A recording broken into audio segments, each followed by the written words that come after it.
Hey, what's up everyone? My name is Preston Pimentel, also known as P-Dog Pims. Today, I'm doing Tidbits, which is not a Vanity Fair ripoff of Notes on a Scene. The difference is, they use a white background.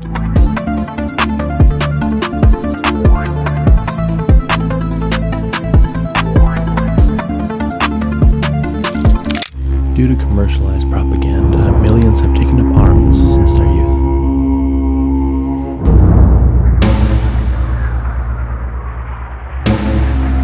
They have been engineered for one purpose in life.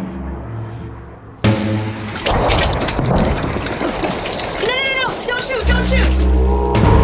War is all they know. Alright, here we are, the opening sequence, the titles, the text, the narration, the little scenes. So when I initially wrote this, none of this existed. I didn't know I was going to do this. As I started developing it further, it just kept growing and growing, and I wanted to do more and more.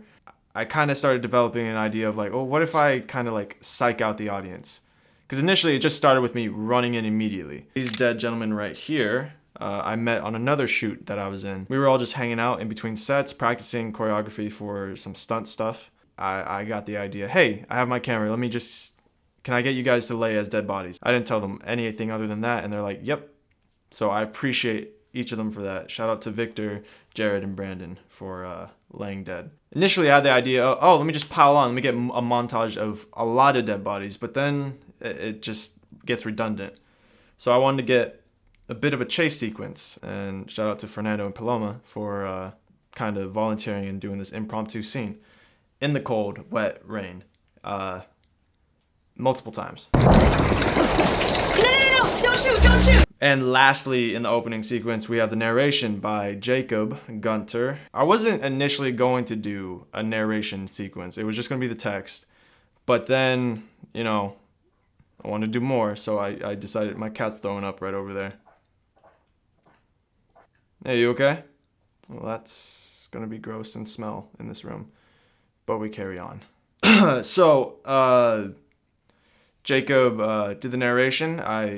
We talked a little bit. He was like, yeah, I'm down. I sent him a voice note being like, hey, can you just say it's Nerf or nothing? And he did it, and I liked the way it sounded. I considered it, and then I said, let's do it. And he said, let's do it. And then we did it. Let's proceed. Let's get me running right into the scene. Action-packed adventure. Here we go. Javi, move your ass! We're sitting ducks out here. Let's go. They're really gunning for us. We're like the fire, and they're the moss of the fucking flame. It's just like Benny's birthday in '09. Boys versus girls. God, it was a massacre. I think that's a very underrated line in my opinion. Getting right into the action. We're running in. Oh, what's happening? War. Uh-oh, it's Nerf gun war. Yep. I didn't want to overly complicate things by getting multiple bodies and like, you know, returning fire and all that. So, I went more in the vein of childlike imagination. I remember having a Nerf gun and just shooting imaginary enemies. So in this world, there are people with Nerf guns, you know, there is that war aspect, like with real people. Though I will say for sure, later on, it is evident that no one else is shooting at us. And the joke could be said that my character simply just placed it there. But we don't see that. We don't see the other side of the world. So we are stuck with these characters in their journey. And maybe it's too horrifying to be revealed to the audience, and the world wasn't ready, which is why I didn't put it in. Let's proceed. Oh yeah. Javi is back up on the way. Private Dominguez has orders to flank. We just have to hold out here. Javi, how many rounds you got? All right, that little scene that took so many tries. A lot of the Nerf sequences is me and Jacob Rodriguez holding the camera, and Jacob, he didn't have any prior camera knowledge, so I taught him a lot of it. Like, here's the focus, here's the basics. I kind of like plotted him in spots, but I definitely wanted to. I trusted him to try and develop things. There's a lot of moments in here that kind of. I was pleasantly surprised by what he kind of did subtly, as well as we're not on a tripod, and he's doing a hell of a good job just holding still, and I know that hurt his lower back like crazy because my bad. Bobby, how many rounds you got? I'm running empty. But I got 5 shots in the chamber, ready to kill. What about you? 1. 1's all I need. What do we say? It's Nerf or nothing. Shot-wise, very simplistic. The minimum coverage you really could get is just like 3 shots. You get a shot of one person, shot of another person, and maybe a wide.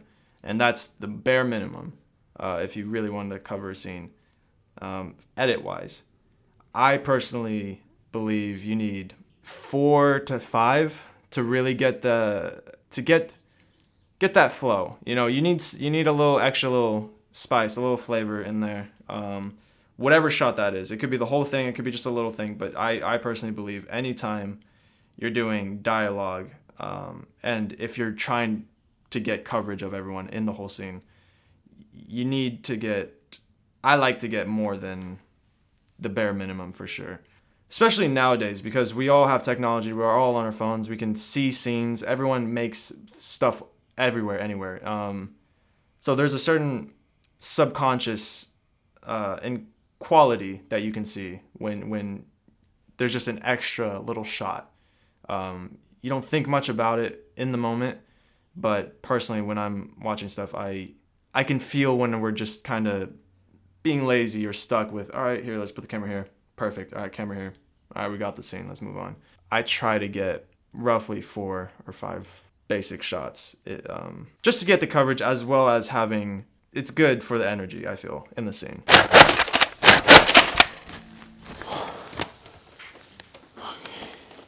Yeah.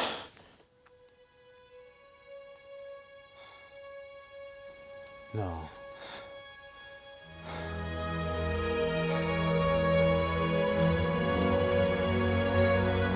McKinley, no! I got shot. Now again, was it by people or was it imaginary, and did I just place it there? You decide for the world. I know my answer. So here's a fun tidbit. There we go. We're using the name of the show, tidbit. I forgot what it was. So the first half was written. This middle section was not written nor prepared, because all the Nerf sequences were shot together. So the first and the ending were shot together. The middle sequence, I had a rough idea of like, oh, my character's gonna die, McKinley's gonna die, and then wake up in like a heaven-esque, dreamlike world. Originally, it was gonna be more Captain America-like, where I'm dancing with someone in a house, and there's all this montage of like life and living. But I ultimately didn't go that way. I wasn't as invested in the middle sequence. I didn't like what I had originally. Kind of rewrote it, developed it. I was like, I want to challenge myself as a filmmaker. I want to go outside to get nature. I want to be in the beach, the sounds, the world. I want to get beauty, of the earth. And yeah, it was challenging. There was a lot of sounds, a lot of ocean waves that as an editor, I had to navigate. I filmed a lot of stuff in my own house, but I wanted to get out of the house. And hence, I think that's why I didn't like the idea of doing a dancing thing in just a house. I was like, this is boring. This is simple. This isn't challenging me as a filmmaker.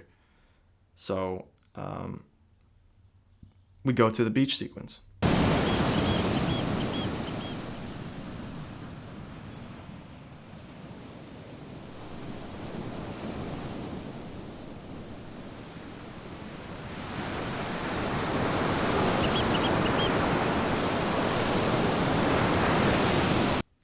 Did you see that bird? For this sequence, we used a different camera. We used the Blackmagic 6K, I believe, whereas the rest we're using the camera I'm on right now, the Lumix S5. So for the beach team, it was Drew Howard on the camera, and him and I were talking. We've been wanting to work together and do some stuff, and I've been sending some sketches and things, and some of them are a little more time intensive, but this one, I was like, it's casual, let's just go on a beach, let's just film something, let's go, let's do it. And he was on board. And he asked, do you think you can make a storyboard? And in my mind, I was like, fuck. I'm not an artist, but regardless, I did take on the challenge of doing a storyboard. I've never really I don't typically do that. Especially since the Nerf sequence is all in my house. I'm like, I know, I can visually see for myself where I want these shots. But I took on let me make a storyboard. And if you're interested, here's what it looks like. It's not really my strong suit, but it gets the message across, and that's what's important. But yeah, we were there, we had a plan, and we did it. I did get slightly sunburned towards the end, which I didn't think was possible. At this moment, this middle sequence, everything changes. The tempo, the pacing, it gets slower, dramatic, more...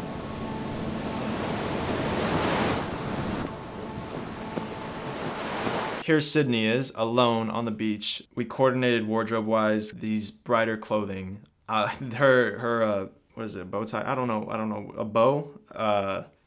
The ribbon in her hair is really cool. I'm glad she brought that, because I think it really, really adds a lot. It's cool. It's almost like a veil, which is what I wrote. I was like, if the character had a veil, that would be sick. But this ribbon is a nicer, more realistic thing for these characters of veil-like. I'm getting too old for this shit. I've been fighting so long, I don't even remember the reason. I do. The music cue, I almost didn't do it because I was on the verge of, wow, this is way too serious. At least where it was placed, it was too serious. And then I scooched it up a little bit, so it's almost like the music forgets to play at the right moment. Like she says the dramatic thing. There's a awkward 1/2 or 2 seconds of just like no music, and then I do. And it made me laugh personally every single time. And when I didn't laugh, there was just something that made me like smile a little bit. One of the trickiest things in this whole shoot for me was really trying to balance the comedy and the seriousness. That is, to me, is right where I want to be. Like, I love being serious while still being wacky and fun. It was a serious balancing act. There were certain sequences, especially at the end, where it got too serious, and I was like, this is supposed to be funny. Like, it's supposed to make people laugh, but it was getting too like, oh shit, this is kind of dark. Even though it was Nerf guns, which that should be funny already, but I don't know, I was getting too...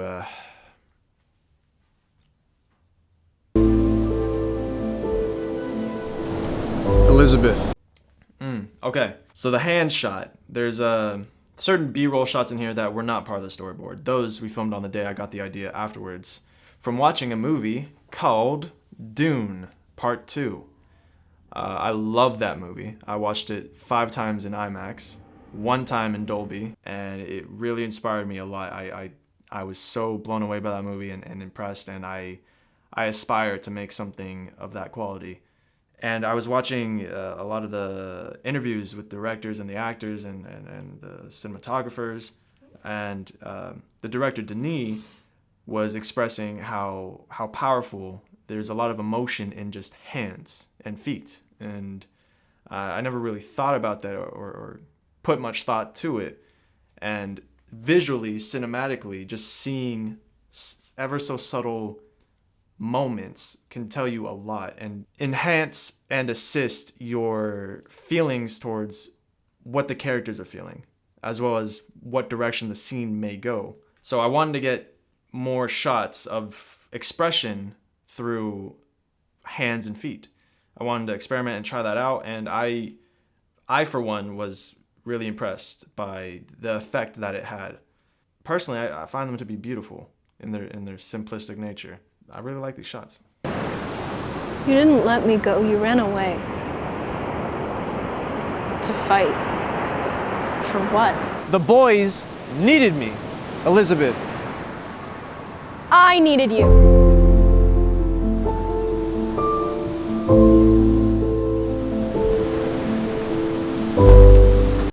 Boom. Dynamics have changed, okay? We've been seeing from behind their shoulders one another, not really looking each other in the eye, not giving each other the light of day. We've got the tension. The music didn't skip a beat this time. did not miss its cue. It was wide awake, ready.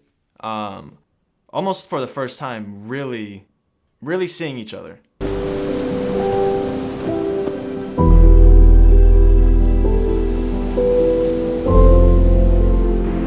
Hey, I'm not going anywhere.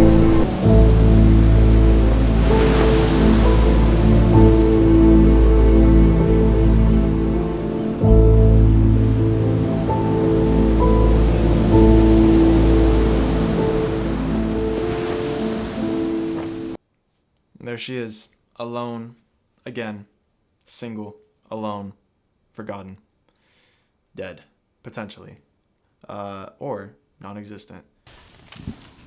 You did good, soldier. We kicked their asses out there. Because of you, we're on the brink of victory. Good job. Yes, sir. We are alone. But I highly suggest that we just pull back our troops. But if we are going to push, we do need more men. I saw her. The boys needed me, so I respawned, I revived, I'm back. I was needed. And you may notice that my character has acne. I decided that was a choice in the scene. I decided I was going to grow that out for the character. I felt it was necessary to show that he's youthful, but still grown, especially with the facial hair. I felt that was important. As you'll see in the beach sequence, I didn't have facial hair. Maybe I still had the slight acne, but that was, again, to showcase that he's young and a teenager. I wanted to really separate myself and the characters by getting that decision on that. This military jacket thing, I found that thrift shopping, and fuck, it was expensive. I bought it almost a year ago. No, I did buy it a year ago, and I thought, I'm gonna use this one day. I didn't do anything with it for so long, and I think that's where I got this idea from, actually, was just from that camo jacket. Now that I'm putting it together, I think I realized I spent a ridiculous amount of money on that, and I need to put it to use. That is what happened. Put me back. Back? Back where? McKinley, come on. One final push, and we're home free. Let's load up, and let's move out. Command, this is Task Force 101. Like that little click click. Proud of that. Here's a little tidbit. Indie filmmaking, all right? We get away with things. We figure things out. We're on a budget. We don't have a full crew. How do we get sound, right? I don't have the time, the efficiency to really do a boom pole like the rest of you, like the whole team here is doing. Shout out to all of you. You'll actually notice the lav mics are out in view, plain and visible. He's literally talking into the microphone right now that you're hearing. You'll even hear like the subtle static or the scraping, but I think that characteristics lends itself to the scene a lot more than like being annoyed by it. Mine, it's also there. You'll see it like sprung up in these like belt buckles. Yeah, you don't have the time. You just figure it out. Oh, we're doing a military thing. They got walkies. They do this stuff. You know what? We're just going to put the stuff in the scene. That's fine. Who cares? So here we go. North of enemy territory. Also, be advised, medical assistance won't be required here. Our man is well up and ready to fight again. The calm before the storm. Calling in backup. Jacob's character is resting. They've been battling for who knows how long. It's exhausting. War is not good for mental health and energy. So, yeah, can we also get Blackbird in the skies like yesterday? That'd be really appreciated right now. Repeat that again. I need to go back. 10-4. Let me die. No. Let me die. I'm not supposed to be here, Javi. What are you talking about? She's waiting for me. She's waiting for me. I'm not supposed to be here. So if you'll notice the color grade shifting, without doing that, it's just the scene plays how it is. Like it's haha, he grabs the gun, he's trying to shoot himself. But by doing the color grade shift, it adds to the character's storytelling, what he's feeling, what he is going through. My character was being taken out of this fantasy, being taken out of this world. The imagination of the Nerf gun war is leaving him. He's growing up. He's realizing that he's missed out on a chance at love and a wife, love, whatever, future as an adult because he has been just playing these games. I wanted to play with that dynamic on the post-production side. And I got the idea while I was color grading it, and I kind of wanted to have a shift. And so it kind of is draining away as he is making the decision to no longer be a part of this world, physically and mentally. We get right to the source of humanity with that. So here we go. I'm freaking out. I am having to be taken down and stopped before I hurt someone or myself by shooting a dart down my throat. And continue. Snap out of it! Can you just find a second? Let me die! Let me go! Stop! Stop resisting! Kevin, you have no other choice.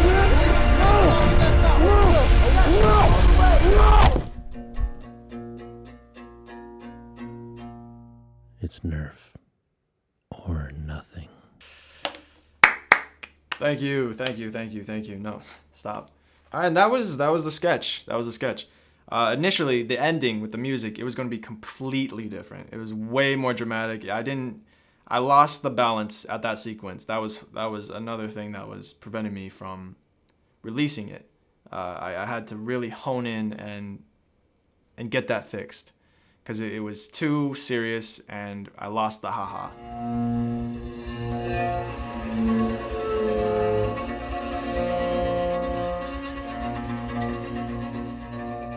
Changing the audio and the sound mix from a more sad and sorrow-filled sound to a more inspiring, action-y, like, oh, we're gonna make it out, we're gonna do this sound, given the context of the scene, lends it to, wow, this is still comedic and like ridiculous, but also like, holy shit, this is kind of crazy. What's happening? Oh my god.